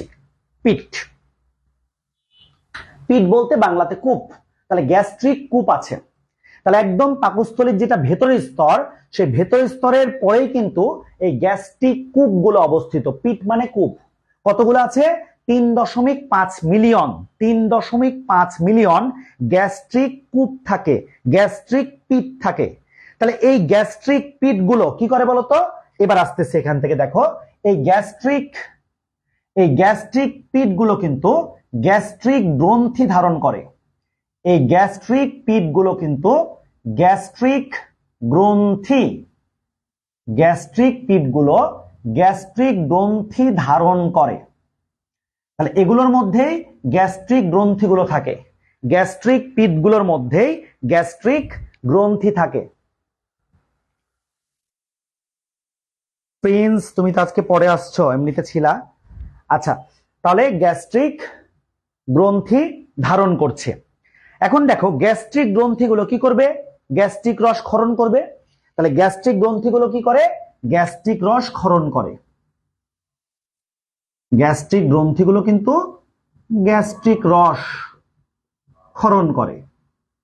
আর প্রশ্ন করতে পারে যে একজন সুস্থ ব্যক্তির থেকে দৈনিক কি পরিমাণ গ্যাস্ট্রিক রস ক্ষরিত হয়? একজন সুস্থ ব্যক্তি থেকে দৈনিক 2 লিটার, একজন সুস্থ ব্যক্তি থেকে দৈনিক 2 লিটার গ্যাস্ট্রিক জুস বা গ্যাস্ট্রিক রস ক্ষরিত হয়, গ্যাস্ট্রিক রস ক্ষরিত হয়। এখন দেখো এই যে গ্যাস্ট্রিক গ্রন্থি ধারণ করে, আমার নিচের দিকে তো লেখার জায়গা যথেষ্ট আছে, উপরের দিকে একটু আমি বুঝাচ্ছি। যে বললাম 3.5 মিলিয়ন গ্যাস্ট্রিক পিট থাকে এবং এগুলো গ্যাস্ট্রিক গ্রন্থি ধারণ করে। এখন দেখো এই গ্রন্থিগুলো কিন্তু নলাকার হয়। তাহলে গ্রন্থি সম্পর্কে আমি কিছু বলতে চাচ্ছি। এই দিকে চলে গেলাম উপরের দিকে, যে এই গ্রন্থিগুলো কিন্তু নলাকার হয়। গ্রন্থিগুলো কেমন হয়? নলাকার ধরনের হয়, লম্বা একটু নলের মতো হয় গ্রন্থিগুলো। আচ্ছা, নলাকার হয় এবং গ্রন্থিগুলো নলাকার হয় এবং এর মধ্যে কিন্তু প্রায় 5 বা 4 ধরনের কোষ থাকে। নলাকার হয়, তাহলে এটা একটা পয়েন্ট, এবং এর মধ্যে 5 বা 4 ধরনের কি থাকে? কোষ থাকে। মানে দেখতে ভিন্ন আর কি, কোষ তো কোষই, তবে ওই আকার ভিন্ন বা এরকম, এই জন্য 4 বা 5 ধরনের কোষ থাকে। আচ্ছা, আরেকটা পয়েন্ট লাস্ট এখান থেকে, সেটা হচ্ছে যে এই যে গ্যাস্ট্রিক গ্রন্থিগুলো আছে, এই গ্যাস্ট্রিক গ্রন্থির সংখ্যা কত? আমরা তো গ্যাস্ট্রিক গর্তের বা পিটের সংখ্যা বলছি। এখন পিটের মধ্যে একটা পিঠে একটা গ্রন্থি আছে নাকি একটা পিঠে 10টা গ্রন্থি আছে, এটা আমরা একটু জানি। তাহলে মনে রাখবা যে এখান থেকে গ্যাস্ট্রিক গ্রন্থির সংখ্যাটা হচ্ছে 40 মিলিয়ন বা 4 কোটি। তাহলে গ্যাস্ট্রিক গ্রন্থির সংখ্যা কত? গ্যাস্ট্রিক গ্রন্থির সংখ্যা হচ্ছে 40 মিলিয়ন বা 4 কোটি। এই তথ্যগুলোই আমাদের ইনশাল্লাহ কাজে লাগবে। তাহলে আবার তোমাদের জন্য রিভাইজ দিয়ে দিই, দেখো খেয়াল করো যে পাকস্থলীর প্রাচীরের 5টি স্তর। বাইরের স্তরের নাম সেরোসা, তারপরে পেশি স্তর। সেরোসা কিন্তু মূলত এক স্তরই, পেশি স্তরটা দেখো একাধিক স্তর আছে, 2 ধরনের পেশি আছে, অনুদৈর্ঘ্য পেশি এবং বৃত্তাকার পেশি। তারপরের যে স্তরটা, তার মধ্যে তরল এবং কিছু কোষীয় উপাদান থাকার জন্য আমরা বলছি এটার নাম সাব মিউকোসা। সাব মানে পুরোপুরি না, অর্ধেক। তারপরে তার মধ্যে তরল আছে কিন্তু পেশি আছে, এই জন্য মাসেল, ওখান থেকে আসছে মাসকিউলারি মিউকোসা। এবং সবার লাস্টের যে স্তরটা আছে তার নাম শুধু তরল যেহেতু আছে, মিউকোসা। এরপর আসতে পারি যে মিউকোসার পরে, মিউকোসা শেষে পাকস্থলীর যে একটা অঞ্চল বা যে একটা পর্দা আছে, তার মধ্যে কিছু ভেতরের দিকে কিছু অংশ ঢুকে গেছে। এই ভেতরের দিকে যে অংশগুলো ক্রিস্টির মতো ঢুকে গেছে সেগুলোকে আমরা বলবো রুগী। তাহলে পাকস্থলীর মধ্যে ক্রিস্টির মতো অংশকে বলা হয় রুগী, মাইটোকন্ড্রিয়া ক্রিস্টি। আশা করি তোমরা বুঝছো, রুগী। এরপরে মনে রাখবা যে এই যে পাকস্থলীর যে রুগীগুলো জায়গাগুলো আছে, এগুলোর মধ্যেই তোমার 3.5 মিলিয়ন গ্যাস্ট্রিক কূপ থাকে বা গ্যাস্ট্রিক পিট থাকে। এই গ্যাস্ট্রিক পিট গুলো গ্যাস্ট্রিক গ্রন্থি ধারণ করে এবং 3.5 মিলিয়ন গ্যাস্ট্রিক পিট প্রায় 40 মিলিয়ন বা 4 কোটি, 40 মিলিয়ন বা 4 কোটি গ্যাস্ট্রিক গ্রন্থি তারা ধারণ করে রাখে। এবং এগুলো দেখতে নলাকার, এগুলোর মধ্যে 5 অথবা 4 ধরনের কোষ আছে। এই গ্যাস্ট্রিক গ্রন্থির কাজটা কি? গ্যাস্ট্রিক রসটাকে ক্ষরণ করা। একজন সুস্থ ব্যক্তি দৈনিক 2 লিটার, একজন সুস্থ ব্যক্তি দৈনিক 2 লিটার গ্যাস্ট্রিক রস ক্ষরণ করে। একজন সুস্থ ব্যক্তি দৈনিক 2 লিটার গ্যাস্ট্রিক রস ক্ষরণ করে। আশা করি তোমরা বুঝতে পেরেছো। এই ক্লাসটা বা এই অংশটা ছিল ম্যাক্সিমাম জায়গায় আমরা কম পাই, পেলেও ওই যে বললাম যে প্রজেক্টর দিয়ে যখন বোঝাই বা ধরো যে ডিজিটাল বোর্ডে বোঝাই, আগে থেকেই তো চিত্র আঁকা থাকে, তখন আমাদের কাছে একটু ধরে নিতে কষ্ট হয়। হ্যাঁ, কিছু ক্ষেত্রে ভালো, এই যে দেখো আমি পাকস্থলী নিজে আঁকাইছি, বুঝাইছি, লাস্টে জাস্ট 2 মিনিট একটা ভিডিও দেখাইছি, রিয়েল পাকস্থলীর ভিডিও। এখন ধরো আমার কাছে কঙ্কাল আছে, ঠিক আছে, আমি ব্লাড টেস্ট করতে পারছি, তাও ঠিক আছে, কিন্তু আমার কাছে রিয়েল পাকস্থলী রাখার মতো অ্যাবিলিটি বা এই ক্ষমতা সরকার দেয় নাই। হ্যাঁ, এই জন্য আমি দেখাতে পারছি না, 1 নাম্বার। 2 নাম্বার, প্লাস্টিকের পাকস্থলী আমি কিনে দেখাইতে পারি, কিন্তু সেক্ষেত্রেও পারফেক্ট যে ফিলটা পাওয়ার কথা সেটা কিন্তু আমরা পাবো না, মনে থাকবে। সেই ক্ষেত্রে পারফেক্ট যে একটা ফিল পাওয়ার কথা সেটা পাবো না। এগুলো যদি আমি কিনি বা ধরো আমার অফলাইন ব্যাচ আমি রাখলাম, রুমের বাইরে রাখলাম, রুমের মধ্যে রাখলাম, স্টুডেন্টরা আকর্ষিত হয়, কিন্তু ওই আকর্ষণ দিয়ে কিন্তু রেজাল্ট আসবে না। মনে রাখবা, বর্তমানে টিচাররা আকর্ষণে ফেলছে সবাইকে, আমি রেজাল্টে বিশ্বাসী, এক কথায় শেষ। আমার এখানে কেউ ফার্স্ট ইয়ারের স্টুডেন্ট বা এরকম অনেকে সেকেন্ড ইয়ারও দেখছে, যদি আমি উল্টাপাল্টা কথা বলি ওরা কিন্তু বলবে যে হ্যাঁ স্যার আপনিও তো এরকম বলতেছেন। আমার সরাসরি কথা, আমি রেজাল্টে বিশ্বাসী। আমার কাছে অন্যদের মতো স্টুডেন্ট থাকবে না, মানে নাই। আমার রুমও ছোট, আমার সেটআপও ছোট, সবকিছু, কিন্তু আমি রেজাল্টে বিশ্বাসী। আমার কাছে কে চট্টগ্রাম কলেজে পড়লো আর কে মনে করো যে একদম পটিয়া কলেজে পড়লো বা আরো কিছু, আমি পটিয়া কলেজকে ছোট করছি বিষয়টা এরকম না, অবশ্যই চট্টগ্রাম কলেজে একটু বেশি স্কোর লাগে, এটা বুঝাচ্ছি। আমার এরকমও টার্গেট থাকে। আমি অনেক ক্ষেত্রেই বলি, তোমরা এখানে যারা আছো, যে ক্লাসে ধরো স্যার ও তো ফার্স্ট হবে, ও তো ফার্স্ট হবে, ওকে কেউ হারাইতে পারলে আমি বেশি খুশি হয়। কারণ একটা স্টুডেন্ট তুমি যদি একবার বা দুইবার ওকে হারাও, তোমার মধ্যে একটা জেদ চলে আসবে, আচ্ছা আমি তো পারি, আমি তো ওকে হারাইতে পারি, কেন চেষ্টা করতেছি না। এটা একদম সত্যি কথা বলতেছি। আমাদের স্কুলের টপাররা অনেক সময় টপ কেন থেকে যায় জানো? কারণ তারা তাদের প্লেসটাকে হারাতে চায় না, তারা তাদের ওই প্লেসটাকে ধরে রাখতে চায়। এটাও ভালো। এই জন্য একটা মানে নর্মালি নাম না জানি স্কুলের টপার হলেও দেখবা তার মধ্যে ওই জেদটা ক্যারি করে যে আমি তো টপার, আমি তো পারি। তা আমিও চাই তোমরা প্রত্যেককে ওই টপারের দিকে যাও। শুধুমাত্র পড়াশোনা দিয়েই যে টপার হওয়া যায় তা না, মানসিকতা দিয়েও টপার হওয়া যায়। ওকে, অনেকক্ষণ যেহেতু কথা বলছি এই জন্য তার সাথে এগুলো বলে ফেললাম। এবার বলো যে পাকস্থলীর মধ্যে কোন অ্যাসিড থাকে? আমরা জানি পাকস্থলীর মধ্যে HCl অ্যাসিড থাকে, তো এটা আমরা জানি, এবং এই HCl অ্যাসিডের পিএইচটা থাকে 2। মনে রাখবা যে পাকস্থলীর মধ্যে এত তীব্র মাত্রার হাইড্রোক্লোরিক অ্যাসিড থাকে, এই অ্যাসিডটা যদি পাকস্থলী থেকে আমরা কোনো প্রক্রিয়ার মাধ্যমে বের করে কারো গায়ে নিক্ষেপ করি, সে পুড়ে যাবে, কিন্তু পাকস্থলীর কিন্তু কোনো ক্ষতি হয় না। কেন হয় না আমি লিখে দিচ্ছি। তার আগে আমি যেহেতু একটা সিরিয়াল পয়েন্টে ছিলাম, সেখান থেকে যে বললাম যে এই গ্যাস্ট্রিক গ্রন্থিগুলো 4 বা 5 ধরনের, এই 4 বা 5 ধরনের গ্রন্থিগুলোর আমি একটু নাম এবং বা কোষগুলোর নাম এবং কি নিঃসরণ করে সেগুলো লিখে ফেলি। তাহলে লিখো গ্যাস্ট্রিক গ্রন্থির কোষগুলো, পয়েন্ট দাও, গ্যাস্ট্রিক গ্রন্থির কোষগুলো, খুব মজা দিয়ে মনে রাখতে পারবা ইনশাল্লাহ। গ্যাস্ট্রিক গ্রন্থির কোষগুলো, গ্যাস্ট্রিক গ্রন্থির কোষগুলো, এগুলো একটু শিখে ফেলো। গ্যাস্ট্রিক গ্রন্থির কোষগুলো কেমন? আচ্ছা আমি বলি তাহলে। দেখো, ধরো একটা মেয়ে, আমি আবার আর্জেন্টিনা জার্সি পরে ক্লাস নিলে তোমরা রাগ করতা যারা ব্রাজিল আছো বা কিছু, মূলত আমি একদম সত্যি কথা বলি রিয়েল থেকে।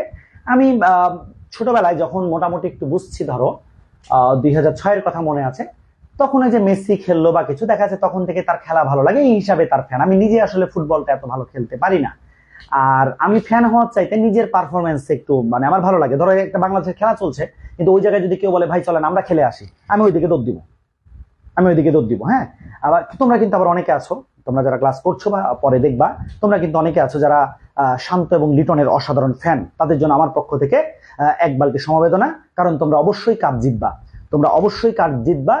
যদি যে ফ্লাইটে করে আসবো আমরা, তার নাম কাপ হয়, ওই ফ্লাইটটা নিয়ে বাংলাদেশে চলে আসবে। হ্যাঁ, এই কাপটা নিয়ে বাংলাদেশে চলে আসতে পারবে যদি ফ্লাইটের নামটা কাপ হয়।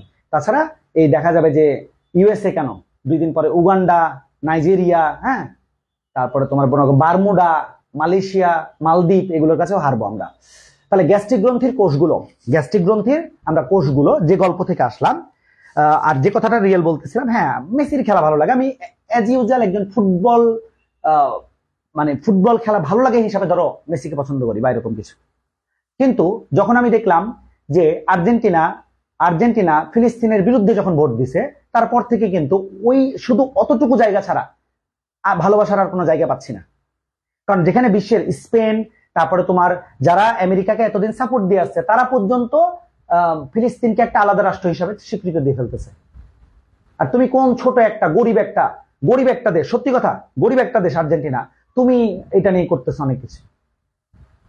তো একটু অনেক কথা অপ্রাসঙ্গিক কথা বলতে পারো, বলে ফেললাম, কিন্তু এটা সত্যি কথা। এবার আসো আমি যে গল্প দিয়ে তোমাদেরকে বোঝাতে চাচ্ছি সেটা বলে ফেলি। যে গ্যাস্ট্রিক গ্রন্থির কোষগুলো আমরা যেটা দিয়ে মনে রাখবো, মনে রাখো হাই আপি। ধর আমি কাউকে বলতেছি যে হাই আপি, মেয়ে তো আপু না বলে আপি ডাকলাম, হাই আপি। তো ও জিজ্ঞেস করতেছে মানে কি হয়েছে, তখন ওকে আমি মজা করে কি বলছি দেখো, হাই আপি, আর্জেন্টিনা গেছে বাড়িতে। মনে করো আর্জেন্টিনা হেরে বাড়িতে চলে গেছে, তাহলে আর্জেন্টিনা গেছে বাড়িতে, তাই বললাম। এখন বুঝতে পারছো যে একদল হারছে বা কিছু, তারপরে তো আবার আছে। এখন ওই মেয়েটা যেহেতু যে বলতেছে, কারা এরকম বলে, মূলত ধরো ব্রাজিল বলতেছে, তখন ওই মেয়েটা কি বলতেছে, যেহেতু মেয়ে সে, মাগো মা, মানে কথা শুনে ওরে বাবা রে বাবা, আমরা এরকম করি না যে মারে মা, এইরকম। তাহলে মাগো মা যাবো, সে বলছে যাবো 7 আপ খেতে। তো 7 আপ না দিয়ে জাস্ট এখানে মনে রাখো পেপসি খেতে। 7 আপ কিন্তু 7 আপ দিয়ে রাগাই না, তাহলে ওইটা মনে রাখবা যে মাগো মা যাবো পেপসি খেতে। এতটুকু দিয়ে কিন্তু হয়ে যাবে আমাদের কাজ।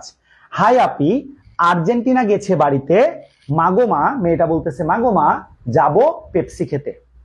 ক্লিয়ার? আচ্ছা দেখো, তাহলে স্যার হাই দিয়ে কি, হাই দিয়ে হচ্ছে HCl। হাই দিয়ে কি স্যার, হাই দিয়ে হচ্ছে HCl, তার মানে হাইড্রোক্লোরিক অ্যাসিড।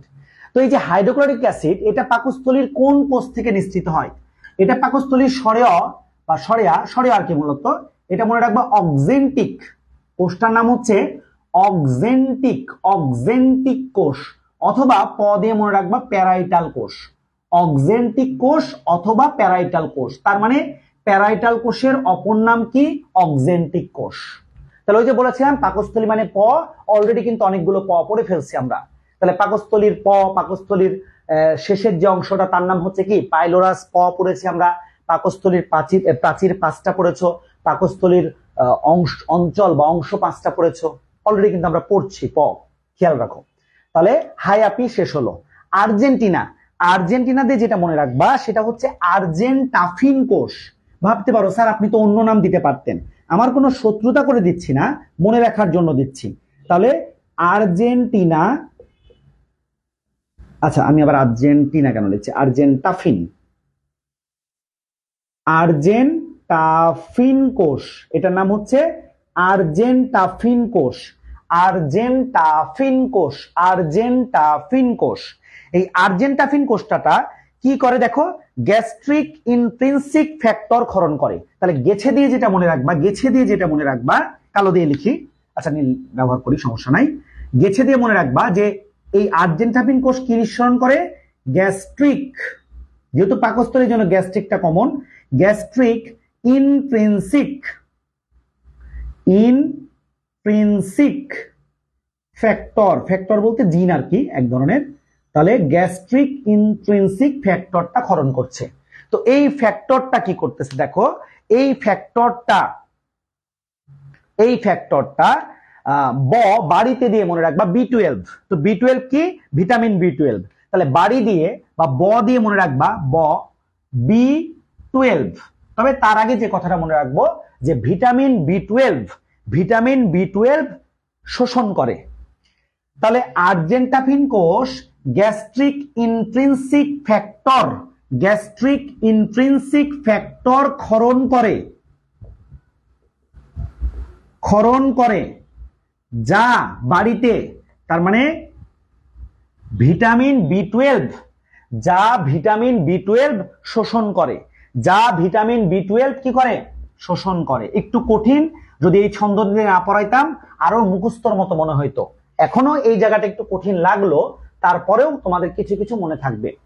তাহলে আমরা কিন্তু অলরেডি 2টা কোষ পেয়ে গেলাম, একটার নাম কি বলো, অক্সেন্টিক বা প্যারাইটাল, এবং আরেকটার নাম পেলাম আর্জেন্টাফিন কোষ।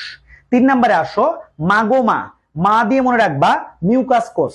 প্রথম যে মাটা আছে এটা দিয়ে মনে রাখো মিউকাস কোষ। মিউকাস কোষ। তো মিউকাস কোষটা মূলত কি করে দেখো, মিউকাস যে কোষটা আছে সেটা হচ্ছে খাবারকে আঠালো ও পিচ্ছিল করে। মিউকাস কোষের কাজ হচ্ছে খাবারকে আঠালো ও পিচ্ছিল করা।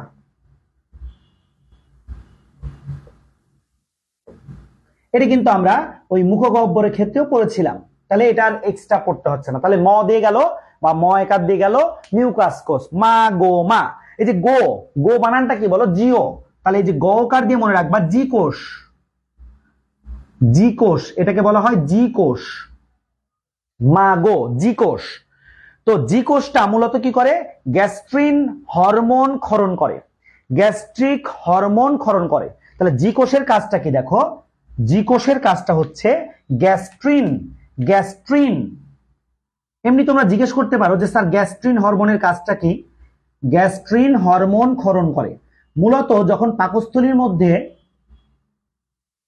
তোমার খাবার বেশি হয়ে যায়, মানে পাকস্থলীর পরিপাক কাজ শেষ হয়ে গেছে, তখন এই গ্যাস্ট্রিন হরমোনটা ক্ষুদ্রান্তের মধ্যে, ক্ষুদ্রান্তের ডিউডেনাম অংশে সিক্রেটিন নামক একটা হরমোন আছে, ওইটাকে বলে বাবারে আমার তো এদিকে কাজ শেষ, তুমি এবার খাবারগুলোকে ক্ষুদ্রান্তে নাও, আমার যতটুকু করার করেছি এবার তুমি নাও, এই কাজটা করে। বুঝতে পেরেছো? আচ্ছা, তাহলে মা গো, গো দিয়ে জি কোষ, বা এটাকে আমরা বলছি গ্যাস্ট্রিন হরমোন ক্ষরণ করে, জি কোষের কাজ।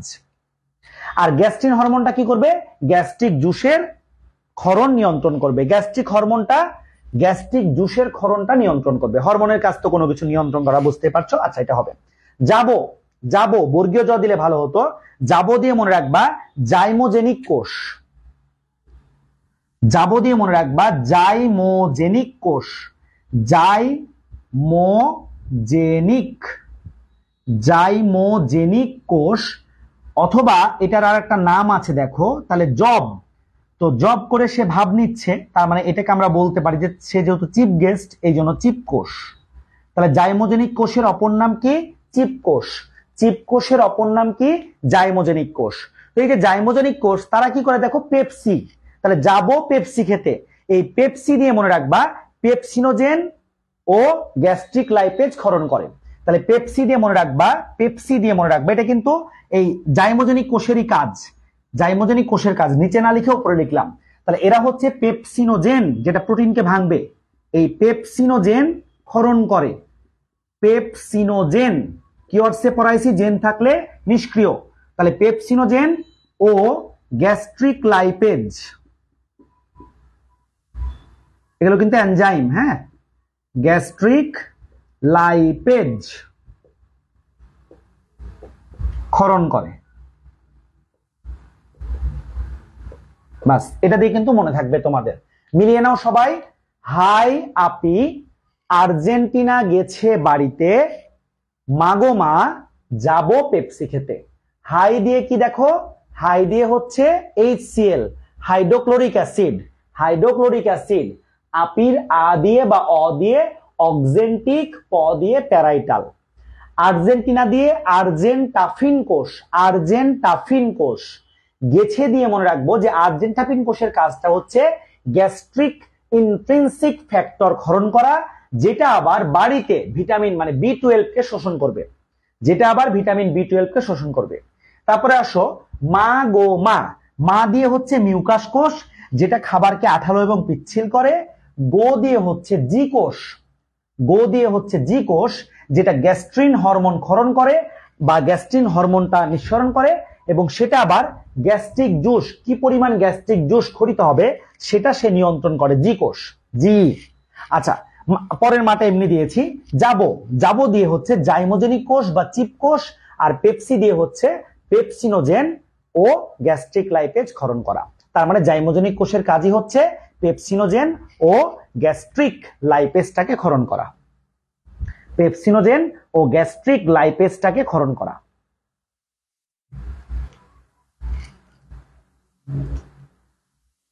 হ্যাঁ, ছোট ভাগ থেকে একটা অংশ কাটলেও চিত্রটা সেম, বাট একটু কি হবে, রোটেট, মানে উল্টা দিকে হবে। ঠিক ধরেছো, থ্যাংক ইউ।